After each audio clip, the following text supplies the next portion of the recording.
There was no other way.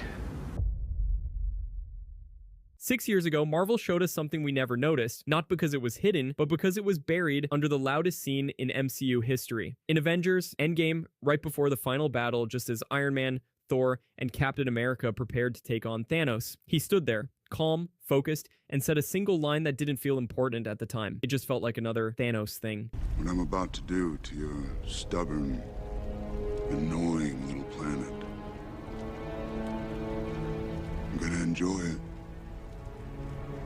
Very, very much. Back then, nobody questioned it. Theaters were filled with cheers, emotions, and the weight of a saga ending. But now, with Secret Wars approaching, that line hits completely different. Because what Thanos described, wiping out the entire universe, erasing its memory, and building a new one, isn't just some random dialogue. That is exactly what Doctor Doom does in the 2015 Secret Wars comics. Doom doesn't just survive the multiverse collapse, he controls it. After everything dies, Doom takes the leftover pieces of destroyed universes and forges a new one from scratch, a place called Battleworld. It's not real. It's a patchwork planet built from fragments of what once was.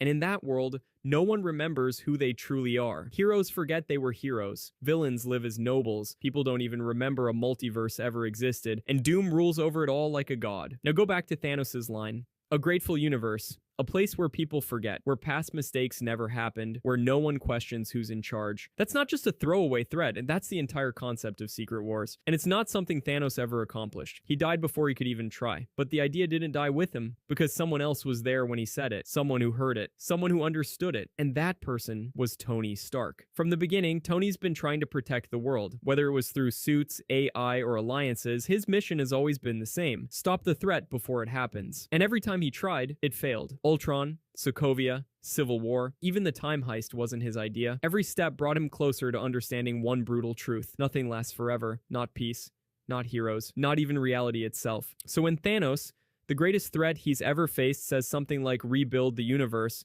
that seed gets planted.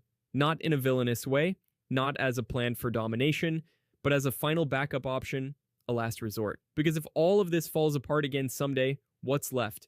What's Plan Z? Build your own world. And here's where things get dangerous. Doom in the comics isn't evil because he wants power. He becomes dangerous because he believes only he can save everything. His methods are brutal, but his intentions, at least at first, are rooted in protection, order, control. And that's where Tony's arc starts to overlap. Because Stark's biggest fear has always been losing control. So it makes sense that the man who tried to put a suit of armor around the world might one day try to put one around the entire reality. Now imagine this. What if in another universe, in one of those infinite multiverse branches, Tony Stark doesn't die in Endgame? What if he lives